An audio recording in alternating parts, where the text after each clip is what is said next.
another thing with that Gary Shandling thing, that documentary really affected me was, one of the things that happens to a lot of comedians is whatever happened to us that made us become comedians, you just start chasing, selling out clubs and getting known and becoming famous and all that and thinking that that's going to fucking, get rid of your demons. And it doesn't. And then you put off the major part of your life, which is finding love and starting a family and all of that. And, the other day I was talking to somebody and they were in their early 30s.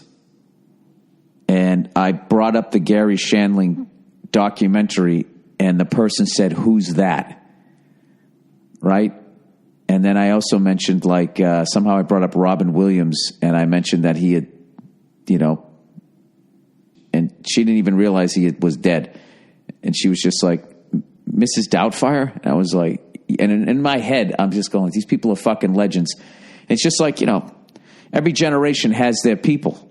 You know what I mean? So it's like, it was like so fucking profound where it's like you're chasing all of that fucking shit. And, once you're past a certain age, like no one's going to give a shit anymore anyways. So it's like you're trying to, I don't know.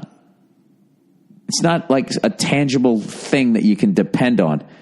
And I had this big fear when I was going through comedy that I was like, oh, am I going to be the guy that doesn't get married and never has kids? Because I've seen the other side of that. It's like, I don't want to end up being that cliche and then just being that fucking, that older fucking comic, and then you got your sport coat on to hide your middle and you're talking at this point, you're hitting on women that don't know who your bands are and don't know all your cultural references. They don't even know who these fucking people are. And the level of fucking sadness how lonely that feeling would be. I used to fucking wake up. I didn't literally wake up, but I would be laying in bed on the road thinking about shit like that. And when I was watching this documentary, I remember,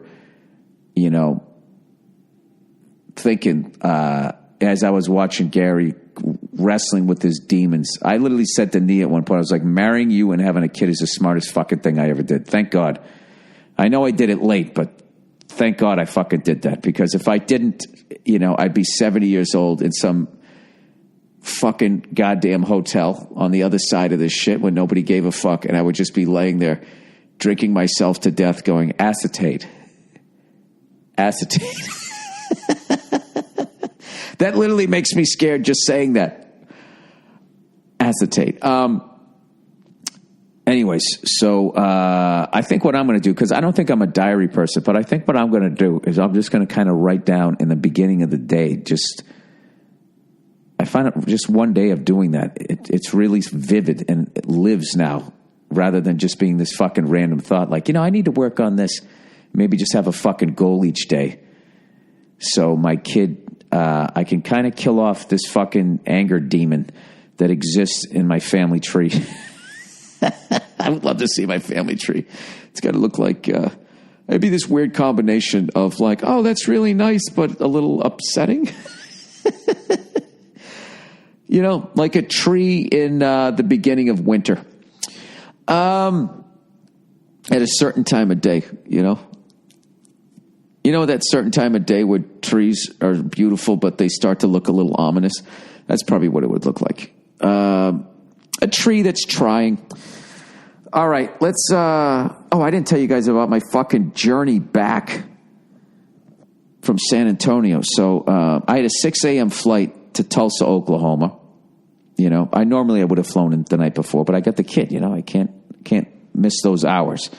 So I flew in, no problem. Everything was great. The next day, I had an 8 a.m. flight to San Antonio for whatever fucking reason. I mean, it's not that long a flight. We're in the same time zone. How come I couldn't get like the 10 o'clock flight, right?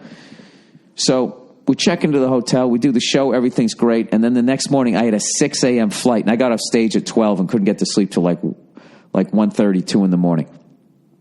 So I was just like, all right, I'll just sleep on the plane.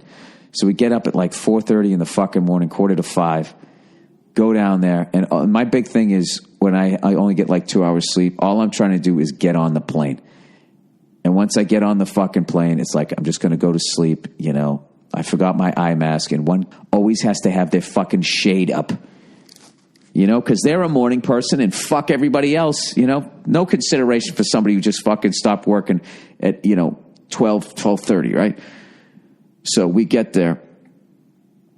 And I'm laughing at Dean because we are like so fucking tired. It's like you're hungover. We're like, dude, all I got to do is get on that plane. And he's like, I know, I'm going to go right to sleep. And then I'm going to land at 7:30 LA time, right? By the time I get to my fucking house, it's going to be 8:30. My daughter just got up a half hour early, and I'm going to get that whole time with her before she does her first nap. Fucking perfect. And all of a sudden they're like, the flight's now going to fucking leave at 6:15. You know, because they said they had to reset the airplane, which I don't know what the fuck that means.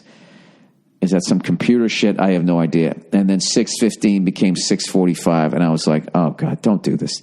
Please don't do this. And then it became 7:45, and then it got fucking canceled. And then because it was the final four, all the fucking planes were sold out, and the next one they could get us on was 7 p.m.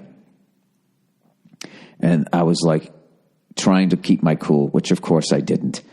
And they said, sir, it's okay. We're going to send everybody on the 7 o'clock flight. We're going to send on an excursion today, paid by Delta. And I'm like, I don't want to go on an excursion. I want to go to Los Angeles. And she goes, they're going to take you to SeaWorld. It's like, oh yeah, are they going to buy me a giant fucking lollipop? I don't want to watch an incarcerated killer whale jumping through a hula hoop. Okay, I don't want to see that. Can I go there and watch you set that fucking thing free again? I would see that. That would be worth it. You know, watch it jump over a little boy as it goes out of the bay into the ocean like Free Willy. So anyways, we say fuck Delta. Not fuck Delta, literally fuck Delta, but fuck this situation Delta put us in. Because I know all the airlines. It happens, okay? The fucking plane's not working right. I understand it. But I'm also frustrated. So I go down to Southwest. All of their shit is filled up. So we're like, what about Dallas? Can you fly us to Dallas, like Love Field, and we'll just fly back? Can't do that. And then we just said, what about Austin? And they go, okay, well, Austin, we have a 10 a.m. flight. At this point, it's like, getting close to 9. We have an 11 and we have a 2:15. So I'm like, all right, put us on the fucking 2:15. And it's an hour and a half drive. So Dean goes to get a fucking rental car. And I said, fuck this, let's just Uber.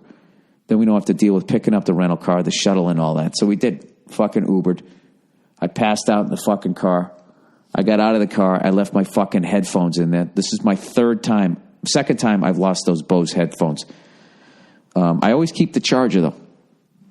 If anybody has a set of those silver fucking Bose or the black ones and you need that little charger cord, send me your address and I'll mail it to you. Because I'm going to have 3 of them. Because I just ordered another fucking pair.